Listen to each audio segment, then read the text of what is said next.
Hello teacher, I will read the objectives of a supply chain.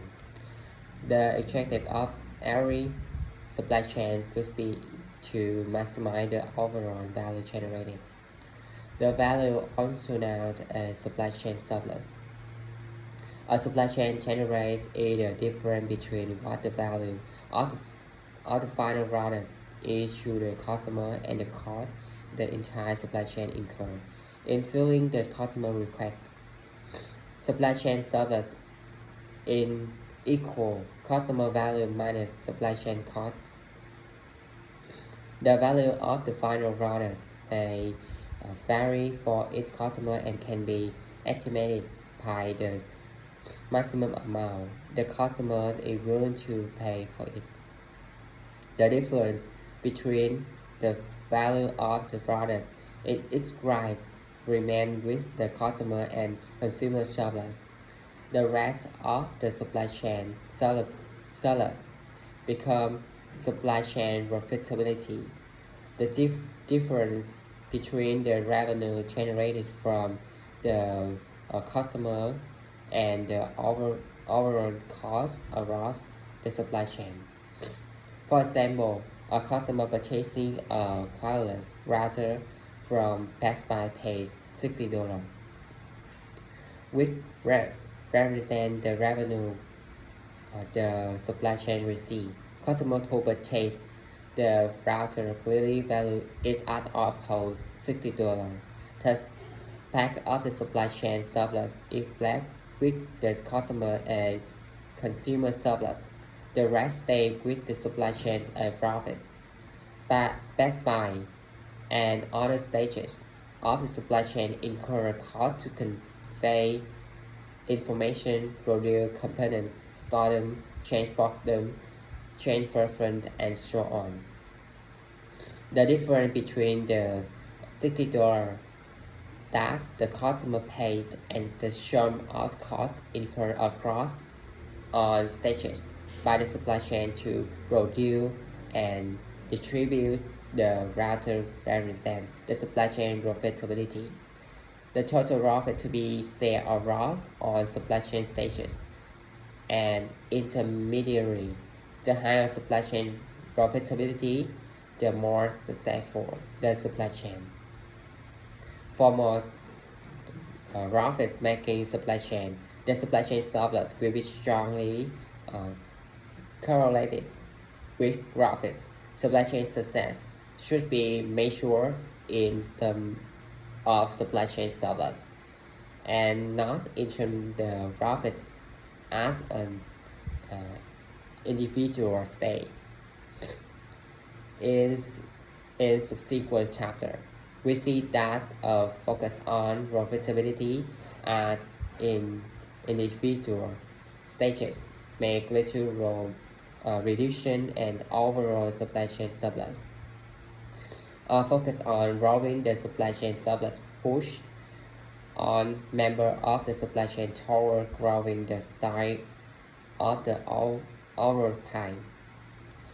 Having defined the success of a supply chain in terms of supply chain surplus, the next logical step is to look for sources of value, revenue, and cost.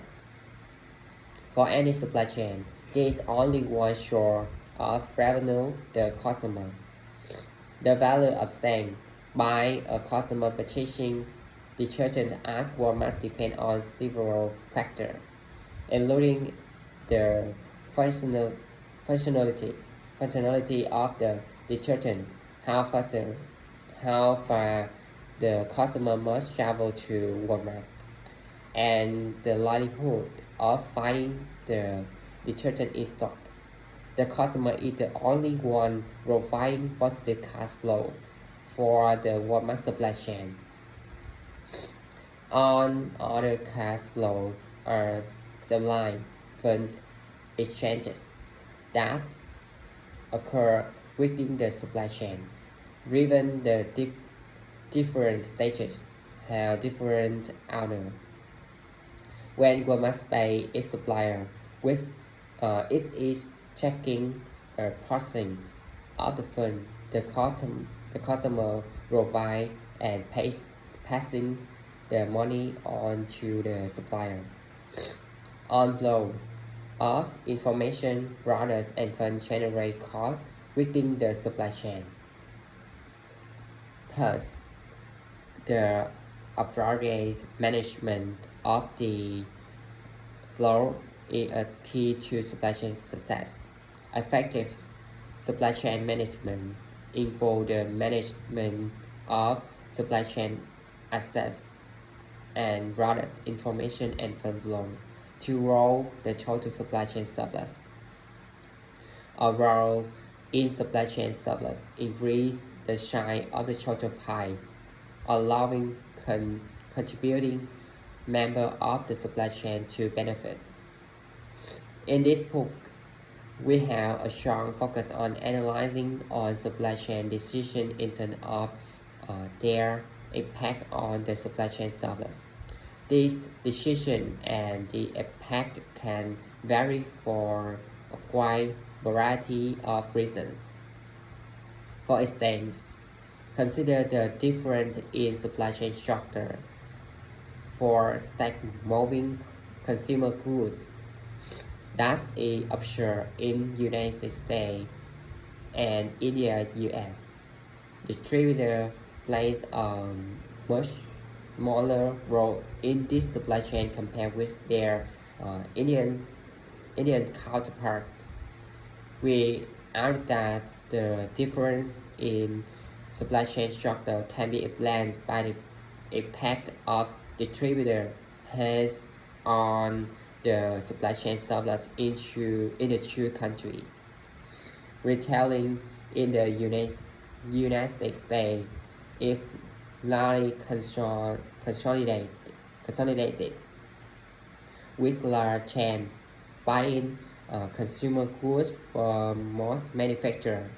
This consolidation free retailer sufficient scale that the introduction of an intermediary such as a distributor does little to reduce cost and may actually increase cost because of an additional transaction. In contrast, India has millions of small retail outlets. The small size of Indian retail outlets limit the amount of inventory they can hold, thus requiring frequent replenishment. Order can be compared with the weekly grocery shopping for a family in the United States. The only way for a manufacturer to keep transportation costs low is to bring full truckload of products flows to the market and then distribute locally using million with smaller vehicles.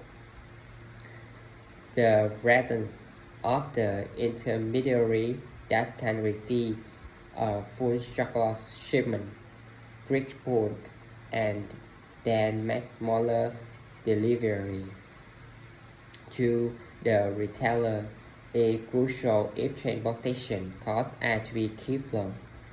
Most Indian distributors are one-stop shop, stocking everything from cooking oil to soap and detergent made by a variety of manufacturers. Besides the convenience provided by one-stop shopping, distributors in India are also able to reduce transportation costs for Apple's delivery to the retailer by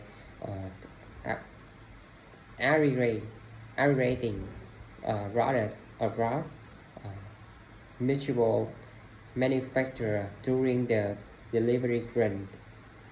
Distributors in India also handle collection because their cost of collection is significantly lower than that of each manufacturer collecting.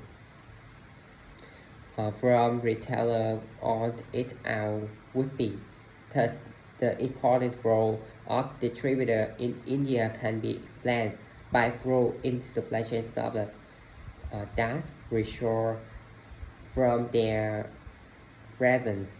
The supply chain development argument implies that a retailing in India begin to consolidate.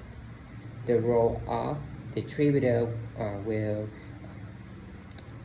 diminish. Thank you.